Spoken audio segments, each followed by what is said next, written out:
Seorang pria tua 68 tahun masuk ke sebuah dealer mobil mewah, Ferrari, mengenakan pakaian pantai, celana pendek kembang dan sandal jepit kusam. Ia berjalan santai melintasi ruangan mewah ber-AC yang sangat kontras dengan panasnya jalanan di sebuah kota metropolitan besar. Mengabaikan penampilannya yang tidak serasi, ia berhenti dan berkata kepada para penjual bahwa ia ingin membeli ketiga kendaraan yang dipajang, sebuah F8, sebuah Portofino dan sebuah 812 Superfast. Pernyataan itu memicu tawa mengejek dari penjual utama, yang bersama dengan seorang rekan ambisius dan manajer toko, memutuskan untuk mempermalukan pengunjung itu. Jika cerita ini membuat Anda tertarik, jangan lupa untuk berlangganan saluran kami dan beritahu kami dari kota mana Anda menonton. Kita lanjut. Saya janji ini akan menjadi cerita terbaik yang pernah Anda dengar seumur hidup Anda. Matahari memanggang kawasan Sudirman Central Business District, SCBD, di Jakarta pada suatu sore di bulan Januari. Aspal seakan meleleh di bawah suhu 35 derajat, sementara para eksekutif berjas dan berdasi bergegas dari satu gedung pencakar langit ke gedung lainnya, memeriksa jam tangan mahal dan berbicara di ponsel. Di antara berbagai toko mewah yang menghiasi kawasan itu, berdirilah Scuderia Motors, dealer eksklusif Ferrari di Indonesia. Fasadnya yang megah, dilapisi kaca temper dan aluminium, memamerkan kuda jingkrak hitam ikonik dengan latar belakang kuning. Interior ber-AC menjaga suhu tetap sejuk, kontras dengan panas yang menyengat di luar. 3 mobil berkilau di ruang pamer utama, F8 merah menyala, Portofino convertible biru metalik, dan 812 Superfast kuning yang gagah.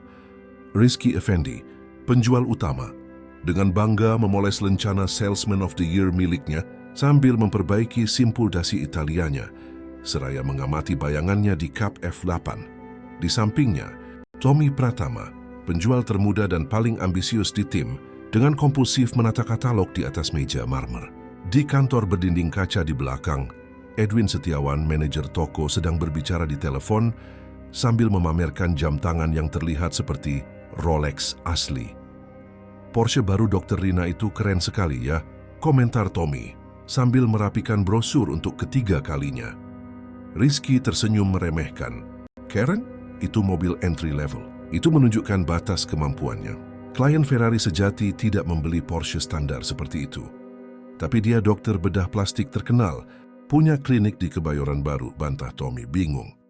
Anak muda, ada klien dan ada klien, filosofi Rizky, sambil mengusap lengan jasnya dengan sapu tangan sutra. Target kita adalah triliuner, bukan miliarder. Saat itulah pintu otomatis terbuka dengan desisan pelan, membiarkan hawa panas jalanan masuk sejenak bersama sosok yang tidak biasa. Seorang pria berpenampilan sederhana, dengan usia 69 tahun yang terlihat jelas, melangkah masuk ke lingkungan mewah itu. Ia mengenakan celana pendek kembang pudar, kaos oblong putih polos, dan sandal jepit swallow yang sudah kusam dimakan usia. Ia membawa ransel nilon lusuh di punggungnya, dan kulitnya kecoklatan seperti orang yang menghabiskan banyak waktu di luar ruangan. Kejutan itu instan. Rizky dan Tommy saling berpandangan kaget, sementara Edwin dengan cepat mengakhiri panggilannya dan keluar dari kantornya, waspada dengan kehadiran tak terduga itu. "Selamat sore," kata pria tua itu dengan senyum tenang, berjalan santai melintasi ruangan seolah-olah sedang berada di pasar malam. Matanya menelusuri setiap kendaraan yang dipajang dengan cermat. Keheningan canggung itu dipecahkan oleh Rizky yang mendekat dengan senyum paksa. "Bisa saya bantu, Pak? Apotek ada di blok sebelah." Pria itu tampaknya tidak terpengaruh. "Saya tertarik dengan mobil-mobil ini." "Mobil-mobil ini?" ulang Rizky, dengan nada sedikit bercanda. "Ini Ferrari, Pak. Saya rasa Bapak mungkin mencari dealer mobil rakyat yang ada beberapa blok dari sini." "Tidak, saya tidak salah," jawab pria tua itu dengan tenang. "Saya di sini untuk membeli. Sebenarnya saya mau ambil ketiga model yang sedang dipajang." Pernyataan itu memicu tawa mengejek dari Rizky yang memandang rekan-rekannya mencari dukungan. Edwin yang kini berada di sampingnya juga tersenyum merendahkan. "Ketiganya?" tanya manajer itu dengan sarkasme. "Bapak mau ambil ketiga mobil yang kami pajang di sini?"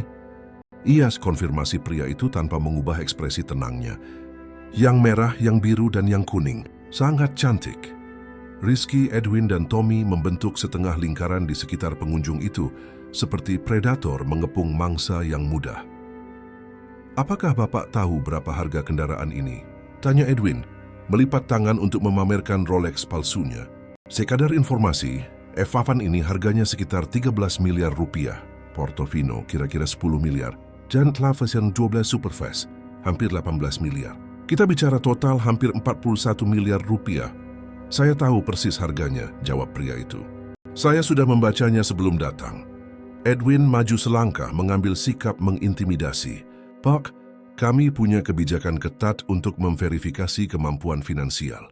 Kami tidak suka membuang waktu dengan orang yang jelas-jelas tidak mampu membayar." "Dan bagaimana Anda tahu saya tidak mampu membayar?" tanya pria tua itu masih tetap tenang.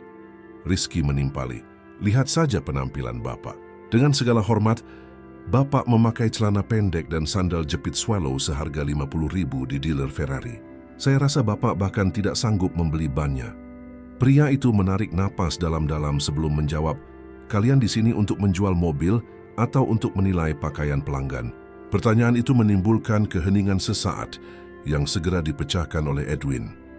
"Kami di sini untuk menjual kepada mereka yang mampu membeli. Jika Bapak benar-benar tertarik, kami perlu bukti pendapatan dan aset. Jika tidak, saya minta dengan hormat agar tidak membuang waktu kami." Pria tua itu memandang mereka satu persatu. Kemudian dengan tenang, ia menurunkan ransel dari punggungnya dan mengeluarkan dompet kulit lusuh. Dari dalamnya ia mengambil sebuah persegi panjang dari logam hitam, kartu American Express Centurion, kartu hitam legendaris, yang dikenal dengan limitnya yang hampir tak terbatas dan eksklusivitasnya yang ekstrim. Pemandangan kartu itu menimbulkan keterkejutan sesaat yang dengan cepat ditutupi oleh Edwin. Itu tidak membuktikan apa-apa. Bisa saja pinjaman atau bahkan palsu. "Kami perlu rekening koran. Bukti tinggal di kawasan elit." Tepat pada saat itu pintu otomatis terbuka lagi. Seorang wanita berwibawa berusia sekitar 50 tahun, mengenakan setelan feminin yang dijahit sempurna, memasuki dealer. Ibu Dewi Lestari, Direktur Regional Ferrari untuk Asia Pasifik, tidak dijadwalkan mengunjungi toko hari itu. Dengan 25 tahun didedikasikan untuk merek tersebut, mata berpengalamannya segera menangkap apa yang sedang terjadi. Seorang pelanggan diperlakukan dengan buruk oleh timnya.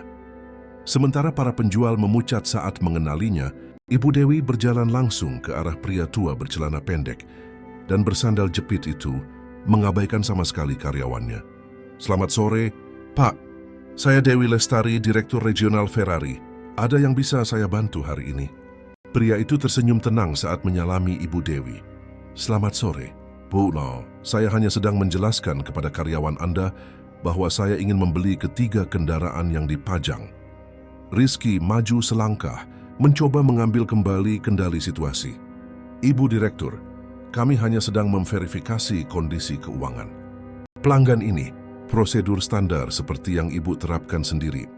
Ibu Dewi melemparkan pandangan sedingin es ke arah Rizky, langsung membungkamnya, beralih kembali ke pria bersandal jepit itu. Dia tersenyum dengan keramahan yang tulus. "Saya mengerti Bapak ingin membeli 3 model kami. Itu pilihan yang sangat baik. Maukah Anda menemani saya ke ruang VIP kami untuk mendiskusikan detailnya dengan privasi yang pantas Anda dapatkan?" "Dengan senang hati," jawab pria itu, mengikutinya. Rizky mencoba intervensi terakhir. "Ibu Direktur, saya bisa menangani pelayanannya karena saya adalah penjual utama dan..."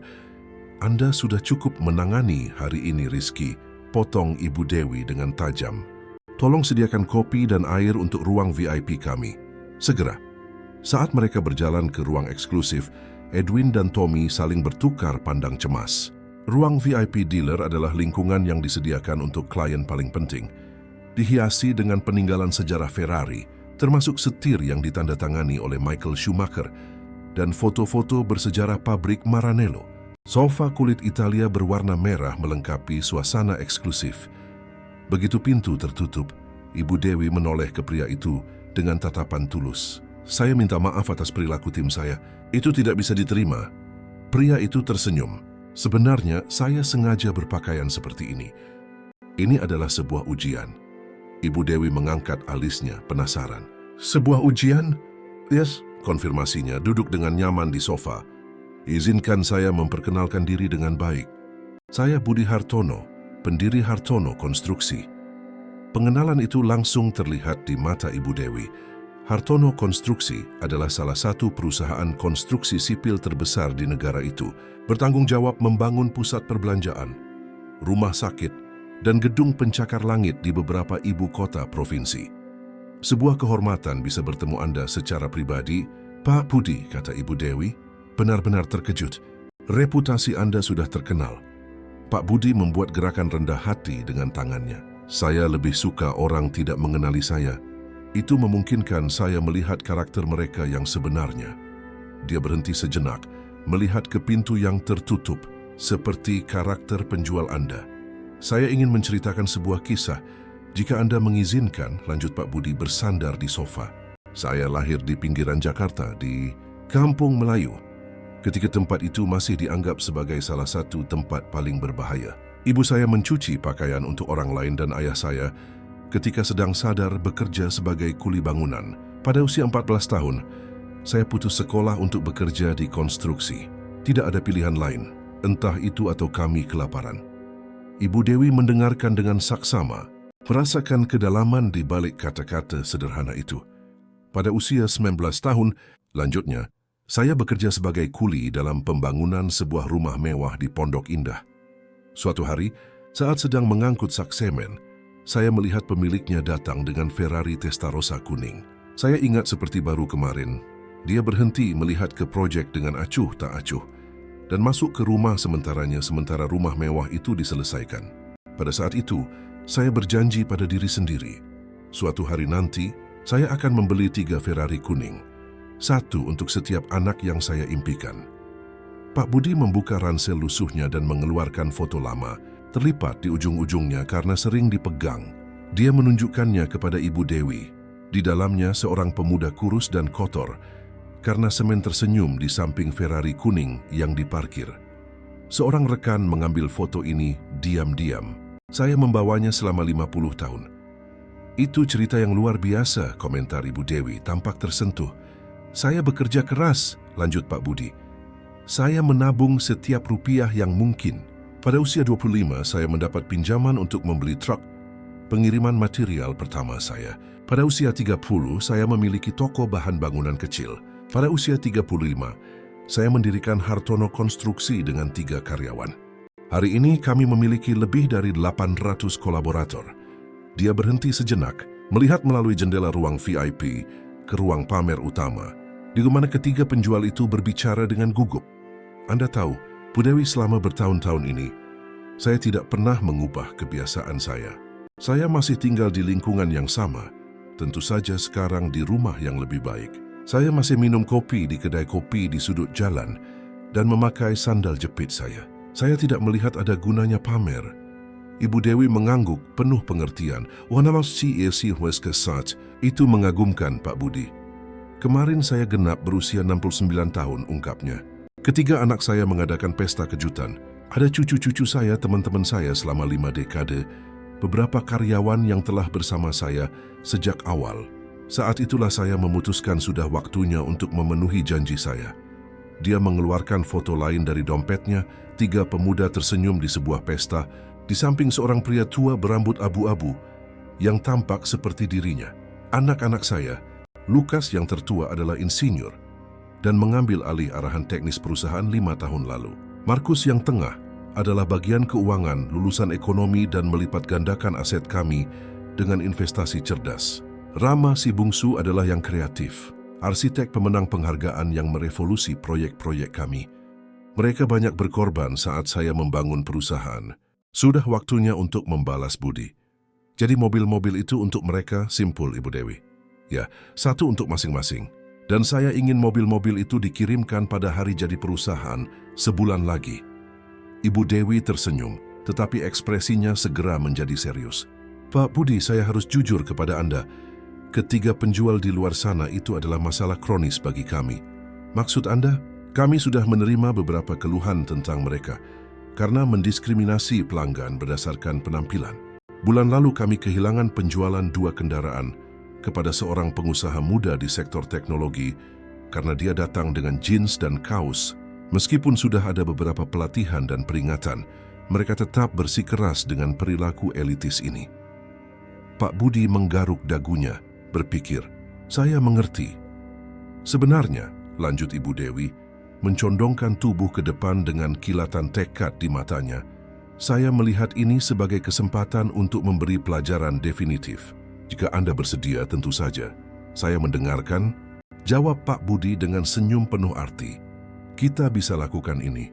Sementara Ibu Dewi merinci rencananya, di ruang pamer utama ketiga penjual, itu berspekulasi dengan gugup. Edwin kompulsif memperbaiki Rolex palsunya, Rizky membolak-balik katalog berpura-pura tidak peduli, dan Tommy menggigit bibirnya, cemas. "Kalian pikir dia akan memecat kita?" bisik Tommy. Ibu direktur terkenal kejam. "Tenang," jawab Rizky dengan keyakinan palsu. "Orang tua itu tidak punya kemampuan membeli apapun di sini. Direktur akan menyadarinya dan menyuruhnya pergi dengan sopan." "Tapi bagaimana dengan kartu hitam itu?" desak Tommy. "Itu terlihat sangat nyata." "Kartu hitam tidak berarti apa-apa," potong Edwin. "Bisa saja dipinjam, bisa jadi milik perusahaan. Mungkin dia sopir orang penting dan hanya di sini untuk mengecek harga." Pintu ruang VIP tiba-tiba terbuka. Ibu Dewi keluar dengan ekspresi netral, diikuti oleh Pak Budi yang tetap memasang wajah tenang yang sama seperti saat dia masuk. "Perhatian semuanya," umum Ibu Dewi dengan suara keras. "Saya ingin semua karyawan berkumpul di ruang pamer utama, segera." Dalam beberapa menit, 12 karyawan dealer membentuk setengah lingkaran di depannya, dari resepsionis hingga staff pantry. Ketiga penjual itu memposisikan diri secara strategis di belakang, mencoba agar tidak diperhatikan. "Bapak dan Ibu sekalian," mulai Ibu Dewi dengan wibawa, "saya ingin memperkenalkan Anda kepada Bapak Budi Hartono, pendiri dan Presiden Hartono Konstruksi." Sebuah gumaman menyebar di antara kelompok itu. Beberapa karyawan langsung mengenali nama itu. "Pak Budi datang ke dealer kami hari ini dengan niat untuk membeli 3 kendaraan, F8, Portofino, dan 812 Superfast, dengan total sekitar 41 miliar rupiah.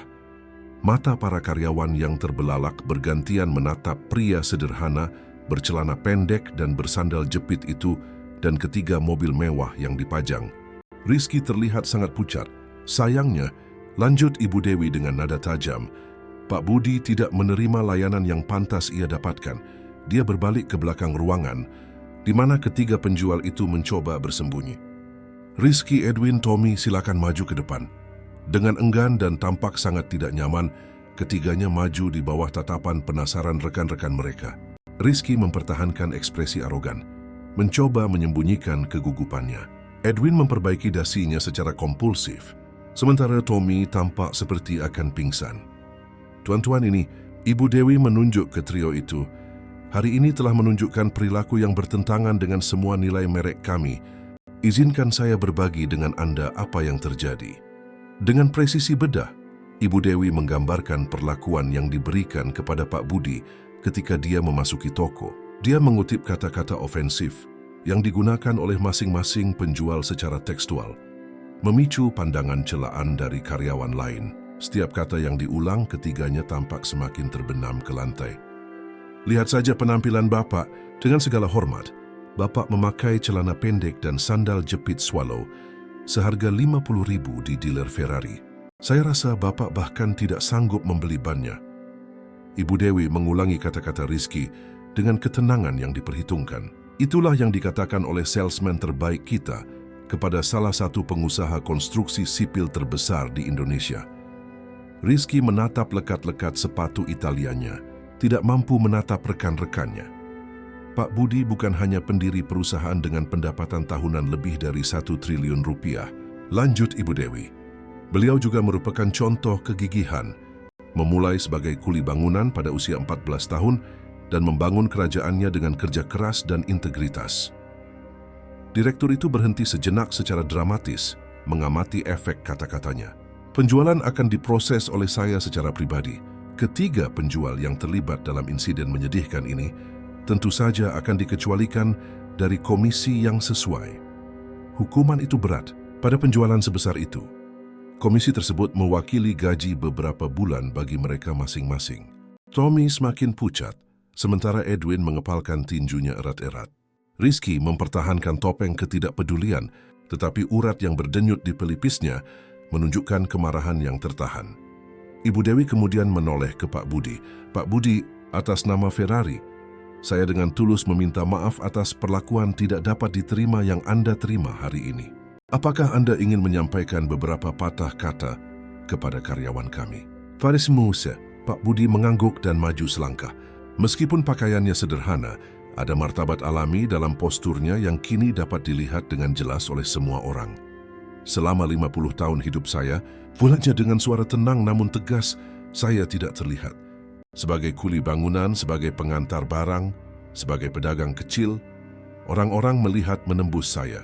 Mereka tidak melihat saya sebagai pribadi, hanya sebagai fungsi. Dia memandang langsung ke ketiga penjual itu.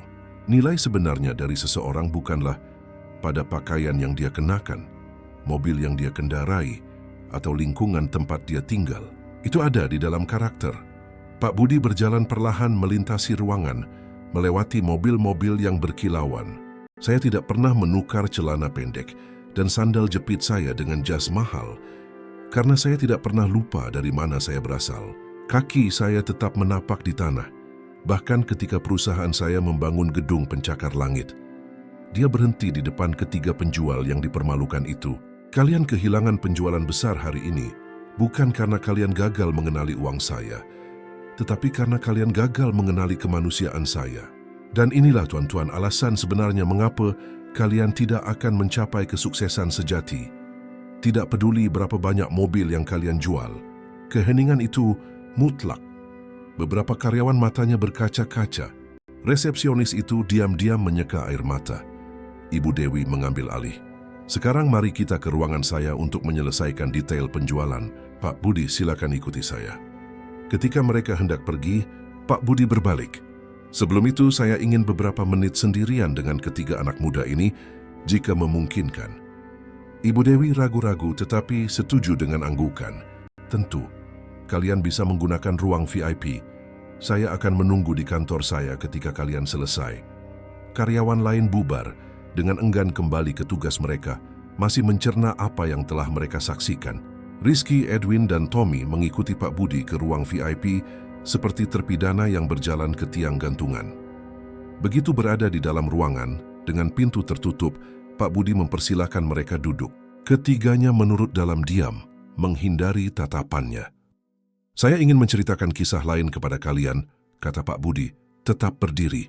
30 tahun yang lalu, ketika perusahaan saya baru mulai, saya membutuhkan pinjaman untuk berekspansi. Saat itu, kami hanya memiliki 12 karyawan dan 3 truk. Saya pergi ke Bank Mega, berpakaian persis seperti saya hari ini, celana pendek dan sandal jepit.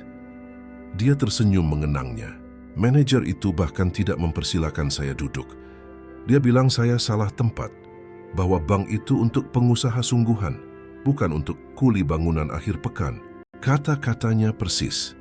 Ketiga pria itu sekarang menatapnya. Rasa penasaran mengalahkan rasa malu. Saya pergi dari sana dengan perasaan hancur, terhina. Tapi dalam perjalanan pulang, saya melewati Bank BRI.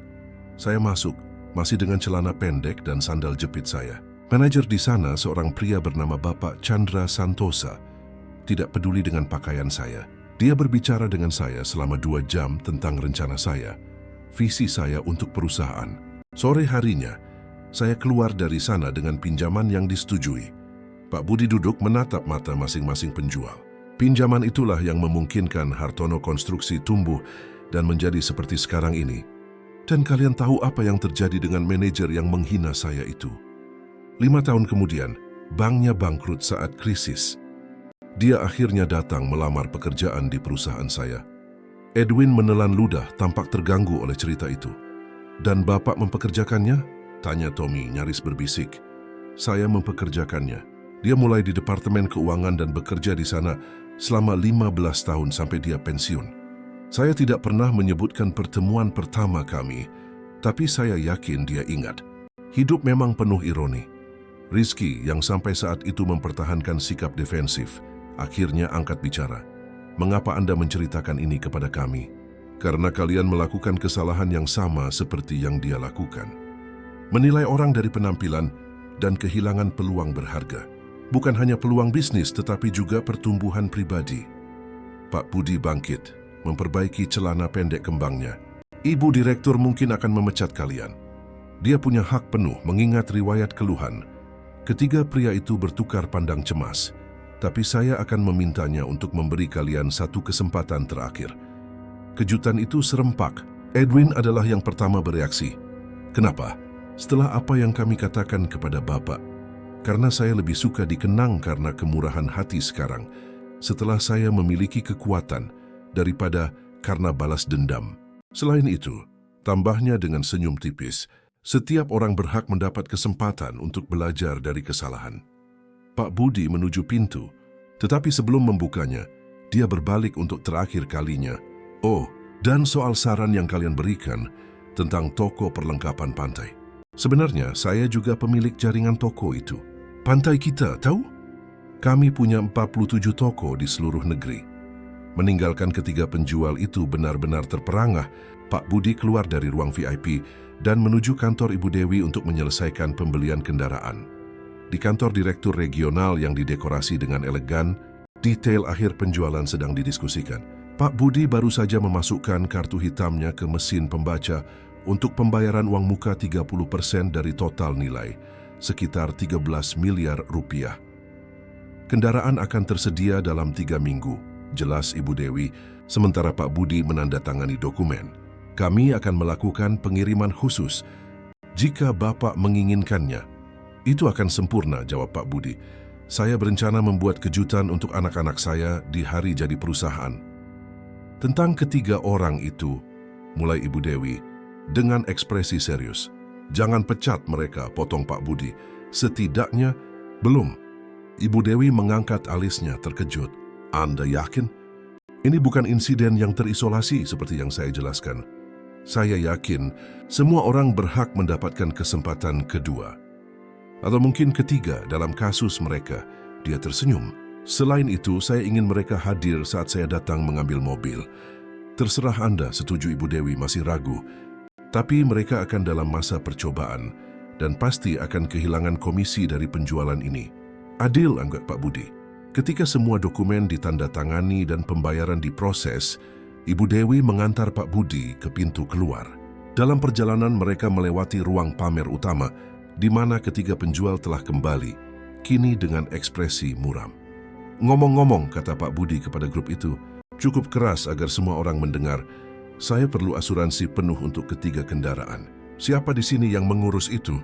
Seorang karyawati muda dari area administrasi dengan malu-malu mengangkat tangannya. Saya yang mengurus asuransi, Pak Budi. Bagus, hubungi saya besok untuk mendiskusikan detailnya. Dia memberikan kartu nama dengan nomor pribadinya. Mengabaikan tatapan iri dari ketiga penjual yang menyadari bahwa mereka baru saja kehilangan komisi substansial lainnya. Sudah di pintu dealer, Ibu Dewi mengajukan pertanyaan terakhir. Pak Budi, jika saya boleh bertanya, mengapa ketiga mobil itu harus model yang persis ini?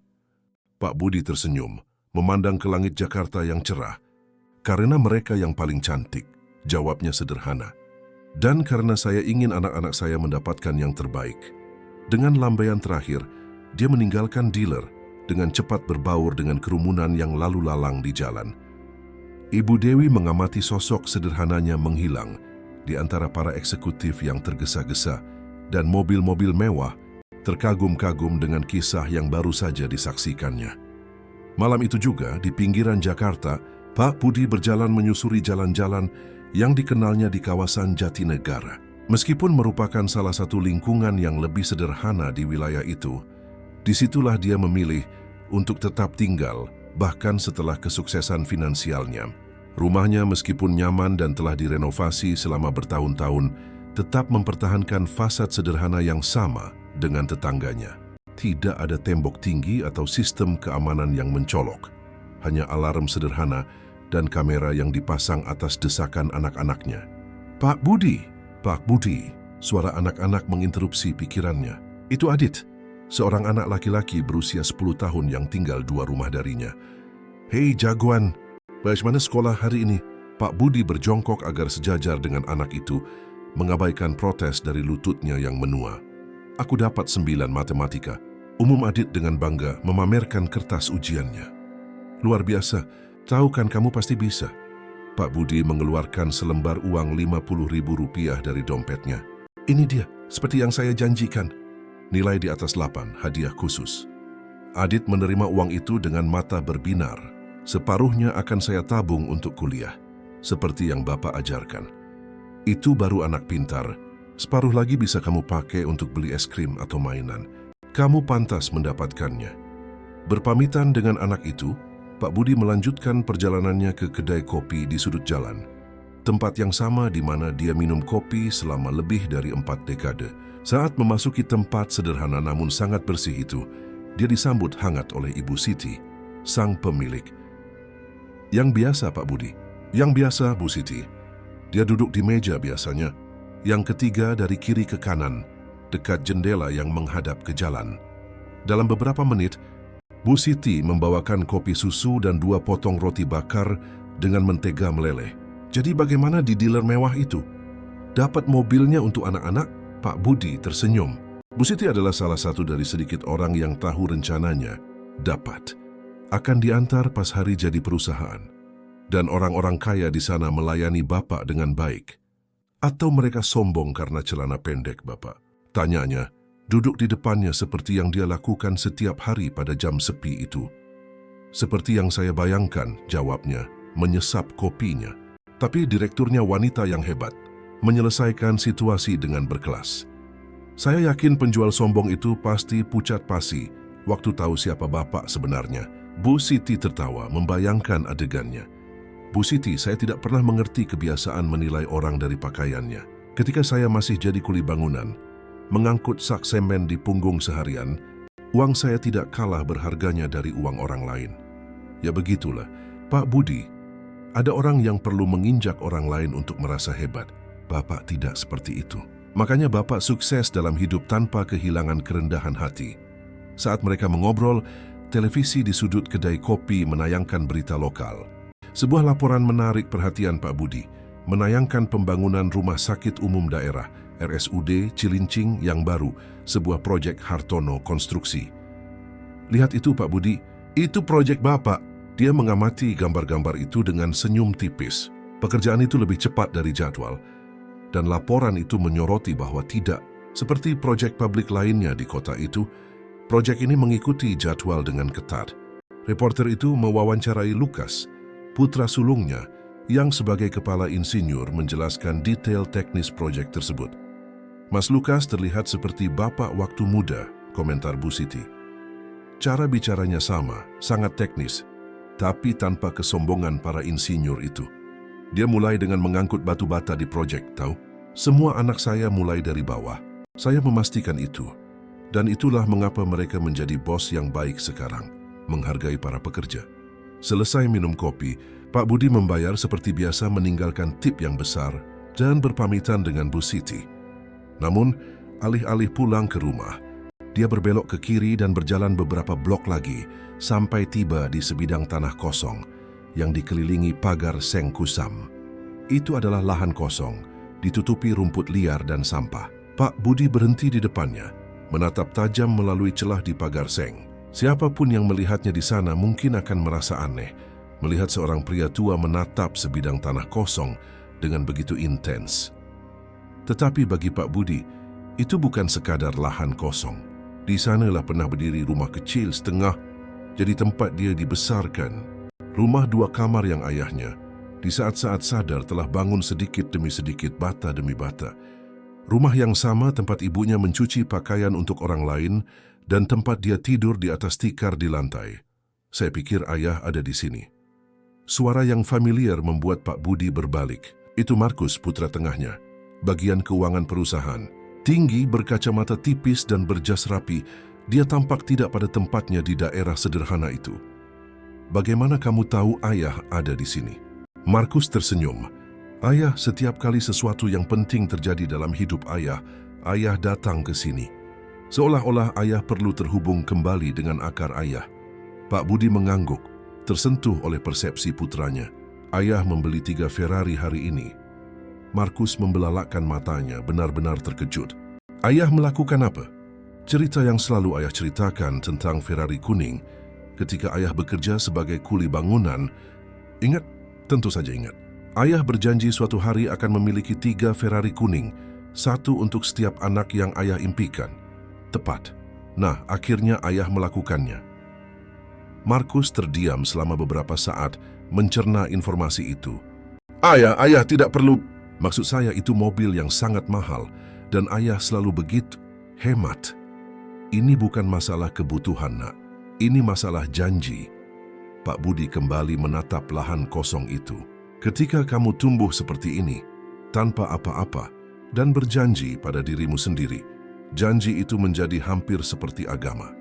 Keduanya berdiri berdampingan, mengamati lahan itu dalam diam selama beberapa menit. Kamu tahu apa yang ayah rencanakan dengan tanah ini? Tanya Pak Budi akhirnya. Tidak tahu. Ayah membelinya bulan lalu.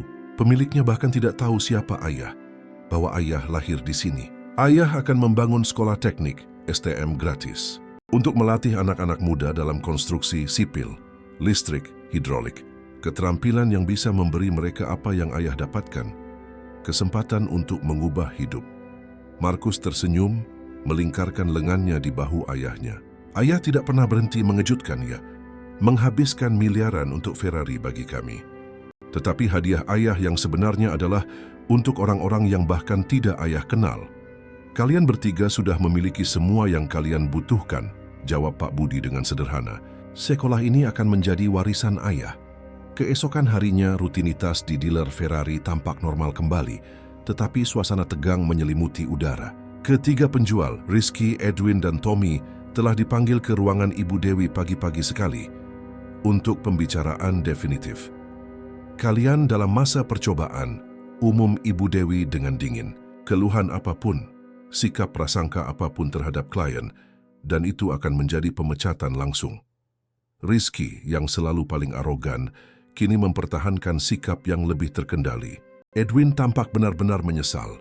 Sementara Tommy, yang termuda, tampak sangat terguncang dengan seluruh situasi. Kami ingin berterima kasih atas kesempatannya untuk melanjutkan, kata Edwin berbicara mewakili ketiganya. Kami belajar pelajaran penting kemarin. Jangan berterima kasih pada saya, jawab Ibu Dewi. Berterima kasihlah pada Pak Budi. Dialah yang membela kalian, bahkan setelah perlakuan buruk yang dia terima. Pada saat yang sama, di ruang rapat yang elegan di Pusat Keuangan Jakarta, Budi Hartono menghadiri pertemuan dengan tim eksekutifnya. Dia mengenakan gaya yang sama seperti biasa, celana pendek, kaos dan sandal jepit swallow, ciri khasnya. Satu-satunya konsesi yang dia buat adalah mengenakan kemeja polo dalam pertemuan yang lebih formal dengan klien eksternal. Pembangunan rumah sakit 5 hari lebih cepat dari jadwal. Presentasi Lukas, putra sulungnya, menunjukkan grafik terperinci di layar. Jika kita melanjutkan ritme ini, kita akan menyerahkannya 3 minggu lebih awal. Dan anggarannya? Tanya Pak Budi drama. Si bungsu mengambil alih presentasi. Kita 2% di bawah anggaran, yang diantisipasi berkat modifikasi yang kami lakukan pada proyek hidrolik. Kami berhasil menjaga kualitas sambil mengurangi pemborosan. Pak Budi mengangguk puas.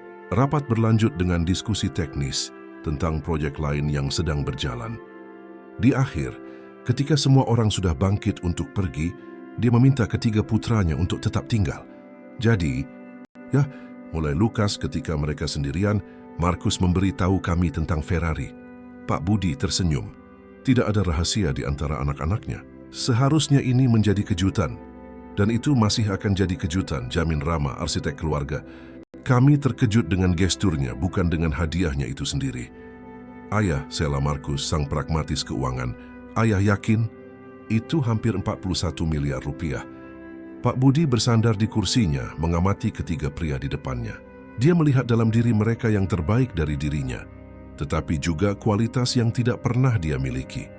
Pendidikan formal, kehalusan, kefasihan dalam bahasa lain. Namun dia bangga bahwa terlepas dari semua itu mereka tetap membumi. Kalian ingat foto lama yang selalu ayah bawa di dompet? Yang ada Ferrari kuning? Ketiganya mengangguk. Kisah foto itu hampir menjadi legenda keluarga. Janji yang ayah buat pada diri sendiri ketika ayah berusia 19 tahun adalah yang memotivasi ayah di saat-saat tersulit. Ketika perusahaan hampir bangkrut pada tahun 1996-99,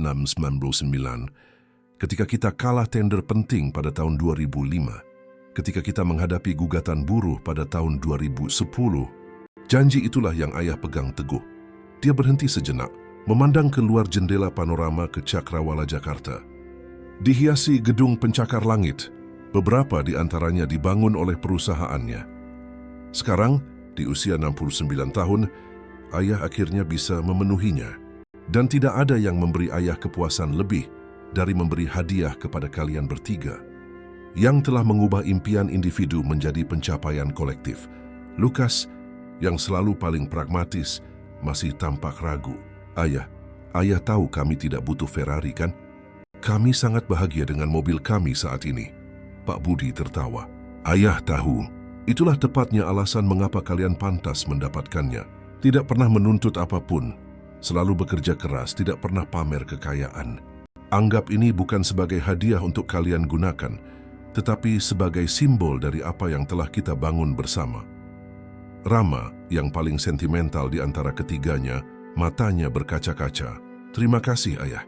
Ini gestur yang luar biasa. Ngomong-ngomong, tambah Pak Budi, pengirimannya akan dilakukan saat pesta ulang tahun perusahaan bulan depan. Ini akan menjadi kejutan bagi semua karyawan juga. Ketiga bersaudara itu saling bertukar pandang penuh arti, seolah berbagi rahasia. Ada apa? Tanya Pak Budi menyadari pertukaran pandang itu. Markus berdeham. Ya, ayah, kami juga sedang mempersiapkan kejutan untuk ulang tahun perusahaan. Kejutan apa? Jika kami beritahu itu bukan kejutan lagi, senyum Rama. Tapi saya yakin kita bisa mengordinasikan kedua acara itu agar yang satu tidak menutupi yang lain. Pak Budi setuju. Penasaran tetapi menghormati misteri yang dijaga anak-anaknya. Dalam minggu-minggu berikutnya, persiapan untuk pesta ulang tahun ke-35 Hartono Konstruksi berjalan lancar. Acara tersebut akan diadakan di lokasi proyek Rumah Sakit Umum Daerah Cilincing yang sedang dibangun. Pilihan simbolis yang Pak Budi tegaskan, meskipun ada saran untuk lokasi yang lebih mewah. Perusahaan kita lahir di lokasi proyek, jelasnya kepada tim penyelenggara. Di sanalah kita akan merayakan sejarah kita. Secara paralel di dealer Ferrari, ketiga mobil yang dipilih sedang dipersiapkan dengan cermat.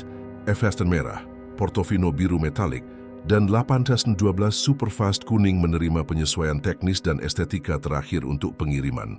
Rizky, Edwin, dan Tommy, ketiga penjual dalam masa percobaan itu, berperilaku teladan sejak insiden itu.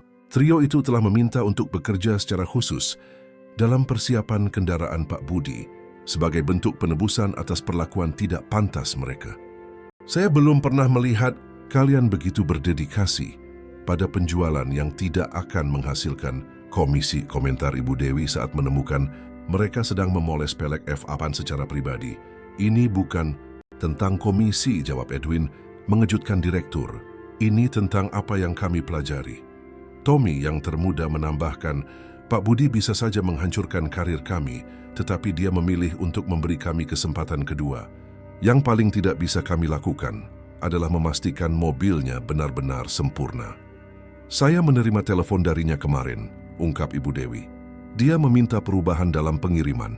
Alih-alih mengambil kendaraan di sini dan membawanya ke pesta, dia meminta kami mengangkutnya langsung ke lokasi acara.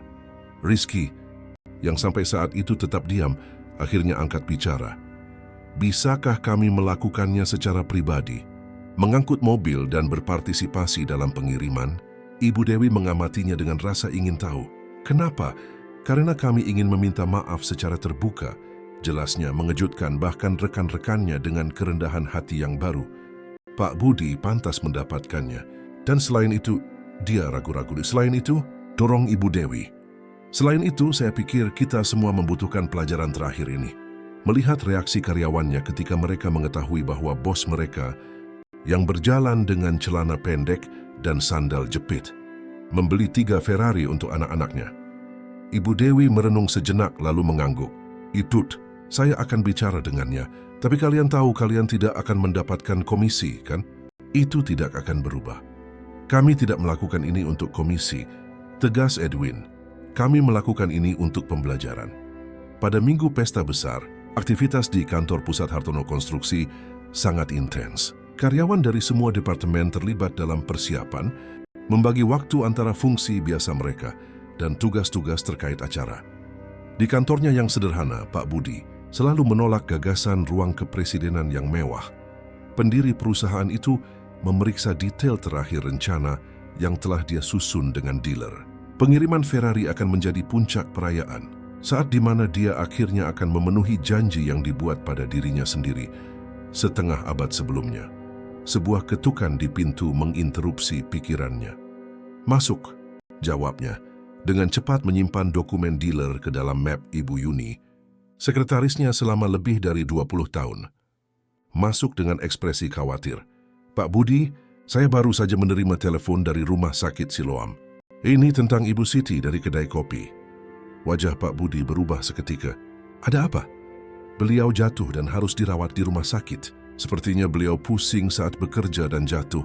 Kepalanya terbentur. Beliau sadar tetapi mereka akan menahannya untuk observasi selama 24 jam. Tanpa ragu Pak Budi bangkit. "Batalkan janji saya sore ini. Saya akan menjenguknya sekarang." "Tapi Pak Budi, Bapak ada pertemuan dengan investor Markus bisa menanganinya. Bu Siti lebih penting." 1 jam kemudian Pak Budi memasuki kamar rumah sakit tempat teman lamanya beristirahat. Di usianya yang ke-73 tahun, Bu Siti masih mempertahankan semangat di matanya, meskipun ada perban di dahinya dan wajahnya pucat. "Lihat siapa yang datang menjenguk saya," serunya saat melihatnya. Orang tersibuk di Jakarta. Pak Budi tersenyum, meletakkan keranjang buah dan coklat yang dibelinya di toko rumah sakit di atas meja samping tempat tidur. "Bagaimana perasaan Anda, Bu Siti?" Hanya kaget saja. Dokter-dokter ini berlebihan ingin menahan saya di sini. Besok juga saya kembali ke kedai saya." Dia duduk di kursi di samping tempat tidur. "Apa yang sebenarnya terjadi?" "Hal sepele. Saya berdiri terlalu cepat setelah mengambil loyang dari oven. Saya pusing terpleset dan kepala saya terbentur meja. Tidak keras, tapi darahnya membuat semua orang takut dan mereka memanggil ambulans." Pak Budi mengamatinya dengan cemas. "Anda makan dengan benar, tidur nyenyak, melakukan pemeriksaan rutin?" Bu Siti tertawa. "Lihat siapa yang bicara, pria yang hidup dari roti bakar dan kopi susu." "Saya serius, Bu Siti. Anda bekerja terlalu keras di kedai itu. Sudah waktunya pensiun, biarkan anak Anda mengurus bisnis." Dia menghela napas. "Markus punya kehidupannya sendiri, Pak Budi. Dia dosen universitas, tidak mau tahu soal kedai kopi. Kalau begitu, pekerjakan manajer, kurangi jam kerja Anda. Anda tidak perlu berada di sana dari jam 5 pagi sampai jam 8 malam setiap hari." "Dan apa yang akan saya lakukan di rumah sendirian? Nonton sinetron?" Tidak saya lebih baik mati bekerja." Pak Budi meringis mendengar kata mati. "Jangan bicara begitu. Anda masih punya banyak hal untuk dijalani." Keheningan yang nyaman menyelimuti mereka, jenis keheningan yang hanya diizinkan oleh persahabatan puluhan tahun. "Anda akan datang ke pesta perusahaan?" tanyanya akhirnya. "Tentu saja saya akan datang. Saya sudah siapkan baju bagus saya dan segalanya. Tidak setiap hari merayakan 35 tahun perusahaan yang dimulai dengan truk tua pengangkut pasir." Hari perayaan 35 tahun Hartono Konstruksi akhirnya tiba. Lokasi proyek RSUD Cilincing telah diubah untuk acara tersebut. Sebuah tenda putih besar menutupi area tengah, dihiasi dengan panel-panel yang menceritakan sejarah perusahaan melalui foto-foto lama. Di salah satunya, terlihat Pak Budi muda di samping truk pertamanya, kendaraan bekas yang dia perbaiki sendiri. Di foto lain, toko bahan bangunan kecil yang menjadi cikal bakal kerajaan yang dibangunnya. 800 karyawan datang sedikit demi sedikit, banyak yang didampingi keluarga. Ada mulai dari insinyur dan arsitek, hingga kuli bangunan dan pembantunya. Semua diperlakukan dengan rasa hormat dan pertimbangan yang sama, yang menjadi ciri khas budaya perusahaan. Di sudut tersembunyi, dilindungi terpal khusus, 3 truk pengangkut Ferrari menunggu saat yang tepat untuk mengungkapkan isinya yang berharga. Rizky, Edwin, dan Tommy, ketiga penjual dari dealer, secara pribadi mengawasi persiapan terakhir untuk kejutan besar itu. Kalian pikir dia akan suka? Tanya Tommy gugup. Dia sudah membeli mobilnya, tentu saja dia akan suka, jawab Edwin. Memperbaiki terpal untuk memastikan tidak ada yang bisa mengintip apa yang ada di bawahnya. Rizky, yang telah berubah dari arogan menjadi reflektif sejak insiden di toko, mengamati pergerakan karyawan Hartono dengan penuh minat. Lihat bagaimana mereka semua tampak sangat senang bekerja di sini. Ini bukan antusiasme korporat palsu yang kita lihat di perusahaan lain. Memang, suasananya adalah kebersamaan yang tulus. Pekerja memeluk atasan mereka tanpa basa-basi, insinyur berbicara santai dengan sekretaris, direktur mengambil makanan di antrean prasmanan yang sama dengan sopir. Luar biasa, lanjut Rizky. Pria itu tidak hanya membangun kerajaan finansial, tetapi juga tempat di mana orang benar-benar senang bekerja. Dari kejauhan, ketiganya mengamati Pak Budi tiba, didampingi oleh ketiga putranya. Seperti biasa, dia mengenakan celana pendek, kaos, dan sandal jepit. Hanya saja kali ini, sebagai konsesi untuk kesakralan acara, celana pendeknya baru, dan kaosnya berlogo peringatan 35 tahun perusahaan. Dia benar-benar tidak peduli dengan penampilan, ya? Komentar Tommy dengan kagum. Itulah mengapa dia bisa melihat melampaui itu, jawab Rizky, reflektif. Perayaan dimulai dengan pidato penuh haru dari Pak Budi. Tanpa formalitas atau teks yang disiapkan, dia berbicara dari hati tentang perjalanan perusahaan, berterima kasih kepada setiap departemen, menyebut karyawan dengan nama, mengenang tantangan yang diatasi bersama. Tidak ada yang membangun apapun sendirian, tegasnya suaranya tercekat oleh emosi. Setiap gedung yang kita bangun, setiap jembatan yang kita resmikan, setiap jalan yang kita aspal adalah hasil kerja kolektif ratusan tangan. Hartono Konstruksi bukan milik saya, ini milik kita. Tepuk tangan membahana. Banyak karyawan lama meneteskan air mata. Tapi hari ini, lanjut Pak Budi, saya ingin mengucapkan terima kasih khusus kepada 3 orang yang telah mengubah impian individu saya menjadi proyek keluarga. Anak-anak saya Lukas, Markus, dan Rama.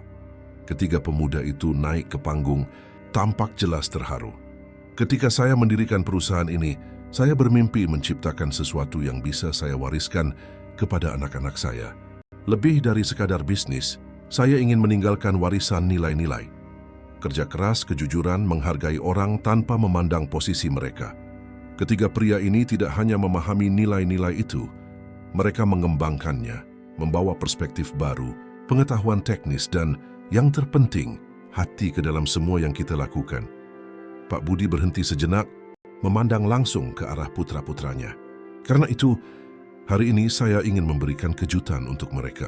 Sebuah kejutan yang mewakili terwujudnya janji yang saya buat pada diri sendiri tepat 50 tahun yang lalu. Pada aba-aba itu, terpal yang menutupi ketiga truk pengangkut itu dilepas secara bersamaan, mengungkapkan kendaraan mewah, F8 merah, Portofino biru metalik, dan Lamborghini 12 Superfast kuning. Gumaman keheranan menyebar di antara kerumunan. Para karyawan memandang tak percaya pada mobil-mobil itu dan kemudian pada bos mereka yang bercelana pendek dan bersandal jepit. 50 tahun yang lalu, jelas Pak Budi, sementara ram truk pengangkut turun dan mobil-mobil itu diposisikan dengan hati-hati. Saya bekerja sebagai kuli bangunan di pembangunan sebuah rumah mewah. Pemiliknya datang dengan Ferrari kuning dan pada saat itu saya berjanji pada diri sendiri bahwa suatu hari nanti saya akan membeli 3 mobil seperti itu, 1 untuk setiap anak yang saya impikan. Ketiga mobil itu kini terlihat sepenuhnya, berkilauan di bawah matahari. Rizky, Edwin, dan Tommy memposisikan diri secara diam-diam di samping kendaraan memegang kunci. Itu adalah 5 dekade kerja keras, menabung, reinvestasi terus-menerus di perusahaan. Saya tidak pernah peduli dengan kemewahan untuk diri saya sendiri. Saya tetap dengan celana pendek dan sandal jepit saya, tetap tinggal di lingkungan yang sama, tetap minum kopi di kedai Bu Siti. Dia menunjuk ke wanita tua yang menyaksikan adegan itu dengan haru dari barisan depan. Tapi hari ini, di usia 69 tahun, saya akhirnya bisa mewujudkan impian pemuda berusia 19 tahun itu. Lukas, Markus, Rama, mobil-mobil ini untuk kalian. Ketiga bersaudara itu terdiam karena terkejut. Meskipun mereka tahu tentang pembelian itu, mereka tidak mengharapkan presentasi yang begitu publik, begitu emosional. Markuslah yang bereaksi lebih dulu, mendekati ayahnya. "Ayah, ini luar biasa, tapi kami juga punya kejutan untuk ayah." Pak Budi mengerutkan kening, bingung. "Kalian punya?" Rama memberi isyarat, dan layar besar menyala di latar belakang panggung, menampilkan gambar sebidang tanah. Lahan kosong yang sama tempat rumah masa kecil Pak Budi berada dan yang baru saja dia beli. "Kami tahu rencana ayah untuk membangun sekolah teknik di tanah tempat ayah dilahirkan," jelas Lukas. "Kami memutuskan untuk mempercepat impian itu." Di layar, gambar lahan kosong itu berubah menjadi maket digital kompleks pendidikan modern. Sekolah Teknik, STM, Ibu Maimunah Hartono, nama ibu Pak Budi. "Kami sudah mendapatkan semua izin," lanjut Markus. "Proyek sudah disetujui, tender selesai. Pembangunan dimulai minggu depan. Dan bukan hanya itu," tambah Rama. "Kami membuat sebuah yayasan untuk memastikan sekolah itu mandiri secara finansial. 50% dari laba tahunan Hartono Konstruksi akan disalurkan secara permanen untuk menjaga sekolah tetap berjalan, menawarkan pelatihan gratis bagi kaum muda dari pinggiran." Pak Budi tidak bisa berkata-kata, matanya berkaca-kaca. Seluruh kerumunan menunggu reaksinya dalam diam penuh hormat. Kalian melakukan ini?" "Kami melakukannya," konfirmasi Lukas. "Karena ayah mengajari kami bahwa kesuksesan sejati bukanlah memiliki sesuatu, tetapi mengubah kehidupan." Itu terlalu berat bagi Pak Budi. Untuk pertama kalinya dalam beberapa dekade, pria yang selalu menahan diri itu membiarkan air mata mengalir bebas di wajahnya. Dia memeluk ketiga putranya dalam satu gerakan, sementara para karyawan bertepuk tangan penuh haru. Ketika akhirnya pulih, Pak Budi kembali ke mikrofon. "Sepertinya kita semua penuh kejutan hari ini." Dia tersenyum. "Tapi ada satu orang lagi yang pantas mendapat pengakuan karena telah memungkinkan semua ini." Dia memberi isyarat, dan Rizky, Edwin, dan Tommy mendekat dengan malu-malu, membawa kunci mobil. "Tuan-tuan ini dari dealer Ferrari," perkenal Pak Budi, "dan mereka punya cerita menarik untuk dibagikan." Rizky maju selangkah, jelas gugup. Ketika Pak Budi masuk ke toko kami, mengenakan celana pendek dan sandal jepit, kami menilainya dari penampilan. Kami melakukan kesalahan terburuk yang bisa dilakukan seorang profesional, berasumsi bahwa kami tahu nilai seseorang berdasarkan pakaiannya. Edwin melanjutkan, "Dia bisa saja melaporkan kami, menuntut pemecatan kami. Sebaliknya, dia memberi kami pelajaran kerendahan hati dan kesempatan kedua. Itu adalah pelajaran paling berharga dalam karir kami," tambah Tommy, menyerahkan kunci Portofino kepada Markus. Edwin menyerahkan kunci F8 kepada Lukas, sementara Rizky, dengan rasa hormat yang tulus yang belum pernah dia tunjukkan sebelumnya, menyerahkan kunci 8 menit 12 Superfast kuning kepada Rama. "Yang kuning itu istimewa," komentar Pak Budi, "seperti Ferrari yang saya lihat 50 tahun yang lalu."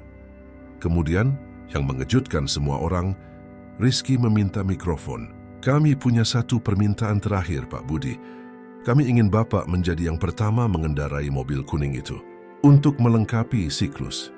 Pak Budi memandangi kendaraan mewah itu, lalu ke sandal jepitnya yang usang dan tersenyum. "Saya rasa kita bisa melanggar protokol." Sambil berjalan ke mobil didampingi ketiga putranya, dia berbisik kepada Rama.